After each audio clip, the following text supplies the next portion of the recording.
Stories in Pokémon have changed a lot over the years, especially when it comes to mascots. That's kind of natural though, since now we don't have expanded versions like your Crystals or Emeralds, where the base game is already there to do some switcheroos.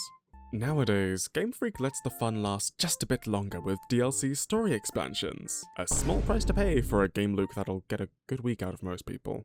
But the stories have been some of the most interesting in terms of world building. Kubfu's training arc, restoring Calyrex's pride, finding out the truth behind Hyperspace Lumiose. The turtle that's there. Luckily for Scarlet and Violet, they have a stronger DLC to talk about featuring one of the most deceivingly powerful legendary Pokémon. Ogerpon. Who doesn't love Ogerpon? They're adorable, they're feisty, they are a force to be reckoned with in both VGC and TCG.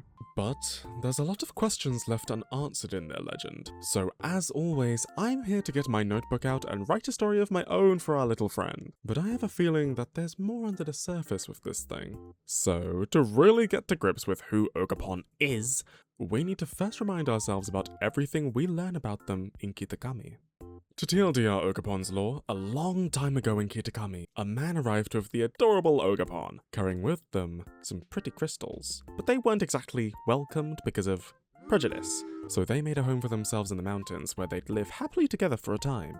One villager who was a bit more open-minded though was a mask maker who offered to take those crystals and craft 4 dazzling masks to help blend into the village during their festival of masks. A completely nondescript festival devoid of reason. Fun! Anyway, time happens, rumours spread, and somewhere in the world, a jealous elderly couple hears about those pretty masks and sent their toxic brat, Petulant, to Kitakami to steal them. They recruit a dumb dog, dumb monkey, and dumb bird, and snuck into the cave while no one was home. The man returned first, who caught the purple men in their tracks, getting just a little mortally wounded as he protected the teal mask, while the others were stolen away. Ogerpon came home to a ravaged cave and no friend, who had left only the teal mask in his place. Tracking the thieves down, Ogerpon found them celebrating. Needless to say, she swept the floor with them, beating the minions with her ivy cudgel while batting Petulant far, far away like a baseball. This was all the villagers saw though, and weren't exactly normal about seeing their friendly neighborly ogre kick the baby. From that day forward, the Festival of Masks was a celebration of the sacrifice of Dumb, Dumb and Stupid, and Ogerpon would stow away in her mourning, with the only one who knew the truth being the mask maker. This is a very compelling story, with a nice insight into the culture of Kitakami and how the people are so separate from other region societies. However, in a world where we know that Ogerpon and Petulant at least are not native to Kitakami, that raises a few questions in how these Pokemon will be treated moving forward. In our case here, what is Ogerpon's identity outside of our ogre's tail? Not every Ogerpon will have the same legend attached to it, so what does that mean for me as I write a new story for them? For the most part, it's a rare opportunity where I could disregard everything we know about Ogerpon. Whether I will or not, that takes away from the spirit of this whole video shtick, doesn't it? So I guess we'll just have to see what we can glean as I deep dive into the culture and myths that made Ogerpon who she is in the first place. So let's do that. Ogerpon is, on the surface, very simple. Girl is Oni. And by the time we've reached Kitakami, we've met a lot of Oni Pokemon along the way. So what makes her so different? Well, Oni vary quite a bit thanks to a whole archive of lore and local legend that they pull from. In Japanese Buddhism, they are considered one of the orders of life in the cycle of rebirth, where people transform into them if they aren't exactly good. In Shintoism, a part of your soul, called the Aramitama, can become an Oni if you have been treated pretty badly too, like a manifestation of your extreme emotions. Oh, and the bonk stick? That's called a kanabo. It's not necessarily unique to Oni or special, so a cudgel is a pretty good localization, yeah. We're introduced to Ogerpon as a tragic heroine in the story of Kitakami. This story is a subversion of a very popular piece of Japanese folklore, the story of Momotaro. To drop the spark notes, the Oni in that story have often been depicted as common-day criminals, thwarted by Momotaro and his animal party of a monkey, pheasant, and canine, all in the name of good. Throughout different eras, the story has since been criticized, as Momotaro went after the Oni for no real reason other than the fact that they were seemingly demonic Oni. Critics say that the story encourages prejudice and to treat foreigners like the Oni of the story. Funnily enough, there's another similar story about an Oni named Akuro. This name comes up in a few different texts, but most relevant to Ogerpon is the Edo period's Tamura Sandaiki. This is a performance that shared the story of how Sakanoe no Tamuramaro defeated the demonic Akuro in the mountains. This story has traces of Akuro's real identity, being an Emishi chief named Aterui, whose clan was indigenous to the area. The conquest retold in the Tamura Sandaiki supposedly happened in 780 AD, and these stories were popularized almost 1,000 years after those events. Now, of course, I'm not saying Pokemon is making a commentary, but the cultural contexts behind stories matter. So this is something I'm going to be thinking about with my story. But I'm not saying Pokemon can't criticize. This franchise isn't new to giving the spotlight to real-world events or discussions.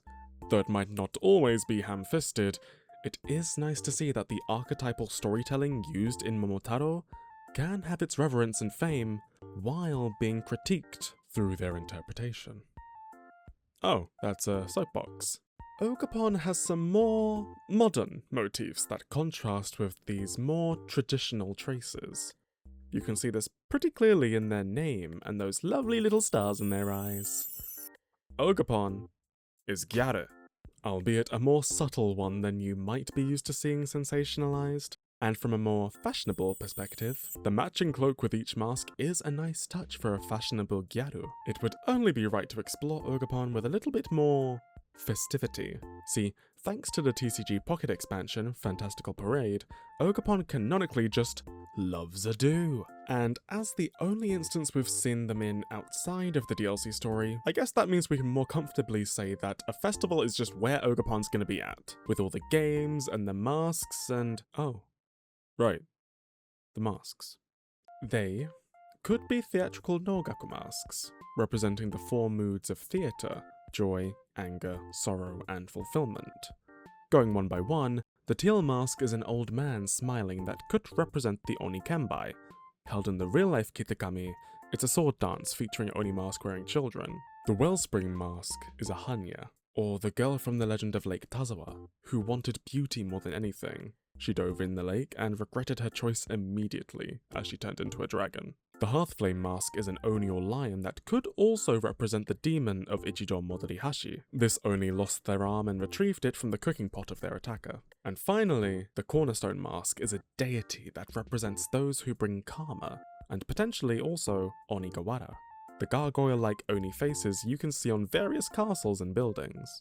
As you can see, Ogerpon is very intrinsically tied with their roots.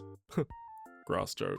And the deeper we've gotten, the more we've uncovered in potential I can bring to their legend. We have festivals, the unfortunate treatment of indigenous tribes, and the very nature of Oni. But I've got a question. How did the mask maker know how to craft the four masks? Of course, there's mastership, but these masks, with terastallizing crystals, wake up something latent within Ogerpon.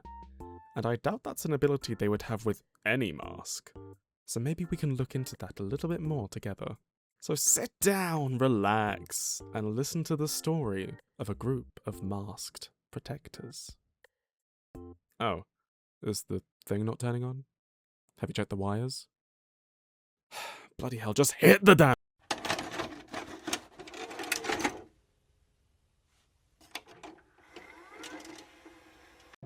Deep beneath the shadows of the shroud, hidden from simple eyes and no village to rouse, those cacophonous drums will find their way through the night, as the song of ogres tells a tale so bright.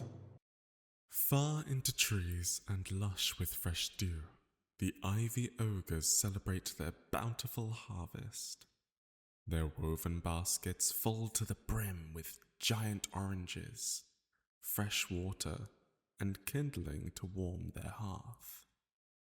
With only 4 of them, they would giggle and laugh. No villages were built near their home, so their celebrations could be as loud as they wanted to be, as long as they wanted to be, as much as they wanted to be. These ogres were not loners by nature. They belonged to the forest, and the forest belonged to the 4 of them. As a band of 4, there was a perfect balance between them. There was the grey ivy ogre, whose will was not easy to bend. The red ivy ogre, whose heart was fierce and trusting. The blue ivy ogre, who was clumsy and honest. And the green ivy ogre, who led them all with an infectious smile on her face. These spry ogres would venture far into the land, hidden from watchful eyes as they wore beautiful masks that blended their rosy cheeks into the scenery.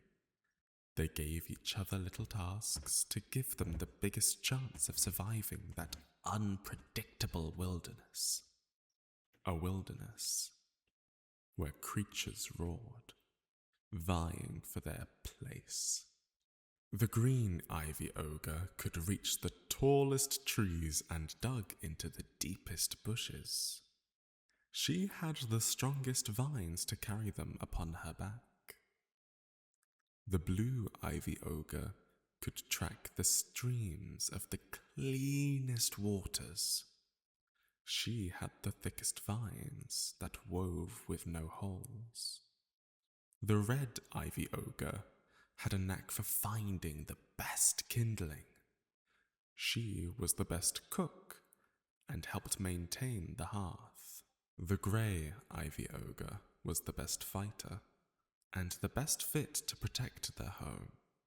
She gathered stone and was most familiar with the weaknesses of their invaders. Each little ogre had their strengths. Each little ogre had their masks. Each little ogre would return home safe and share stories of their journeys around their hearth. These little ogres would laugh and cry and laugh and cry, all to the beat of their resilient drums. One day, the blue ivy ogre started kicking at her mask. The others, confused, came to her side and asked her what was wrong. She stropped. She was frustrated. Every time they went on their ventures, she would feel like her water never lasted long enough.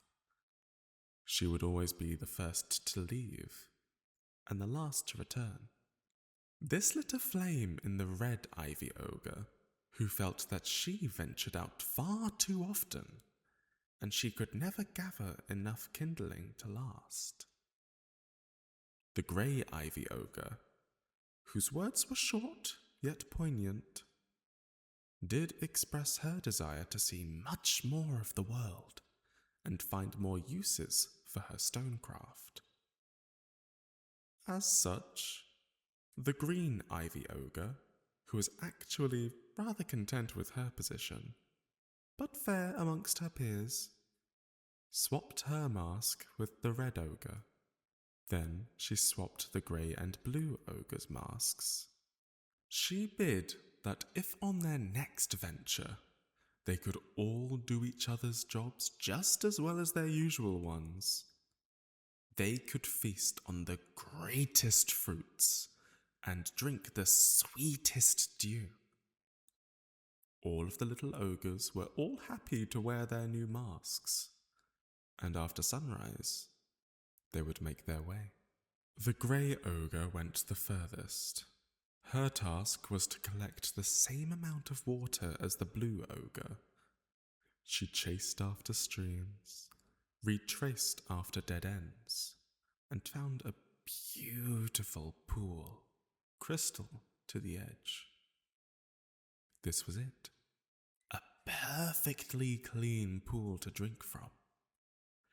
When she wove her ivy baskets, though, she could not carry even a drop from the surface.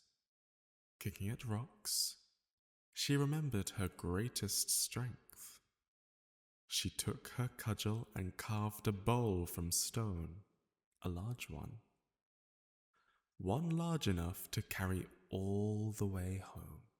The green ogre was proud of her leadership, patting herself on the back as she boasted to herself.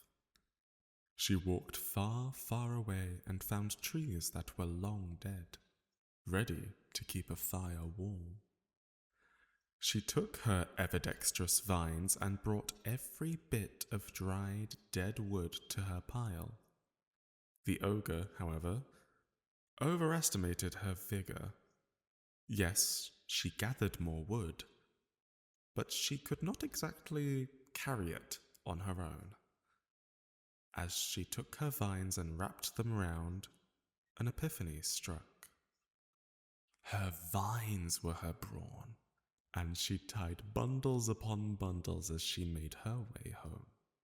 The blue ogre was making the most out of her new strolls.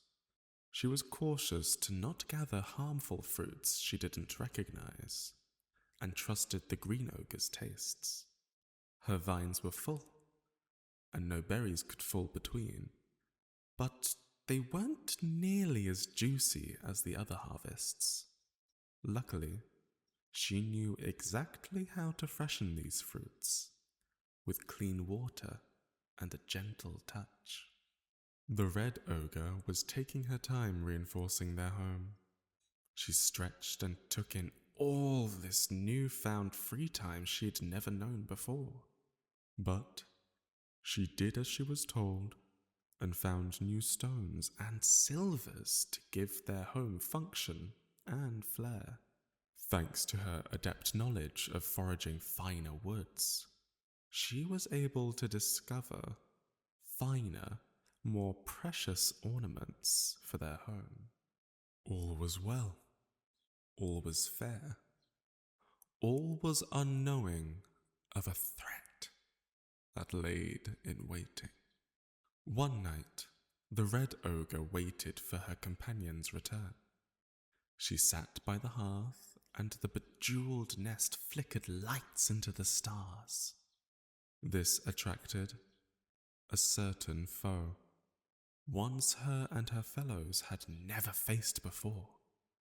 They were gangly, they were soft-skinned, they were tall, and they were armed. She was a strong little ogre and wanted her friends to see her pretty jewels. So she did what a strong little ogre would do, and began to fight off the invaders. This little ogre did not have the brawn of the grey ogre, but her skills lied in her nimble ivy weaving thanks to years of gathering.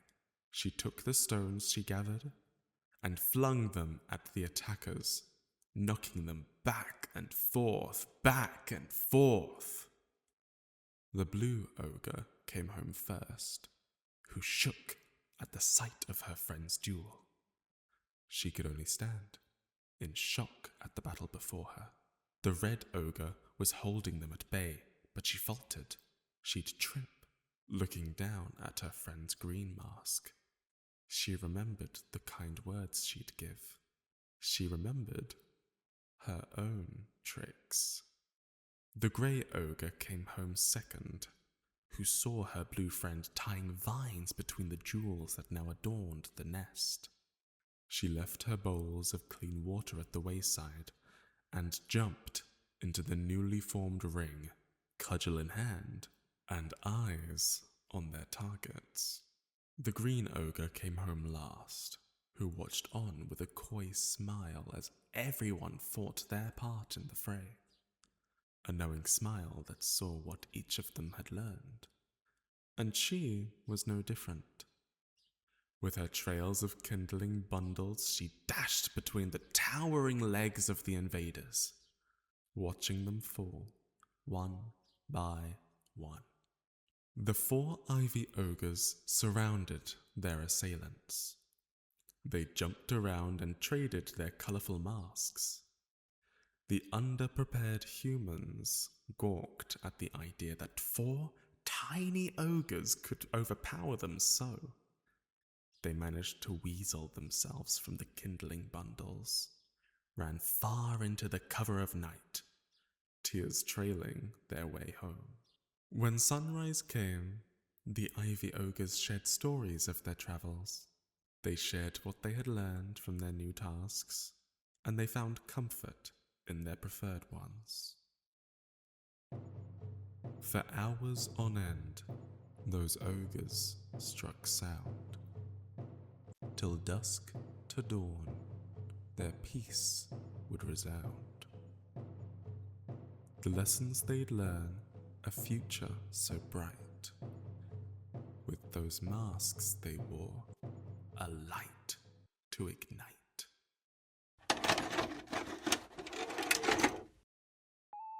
Hi, I hope you liked my story.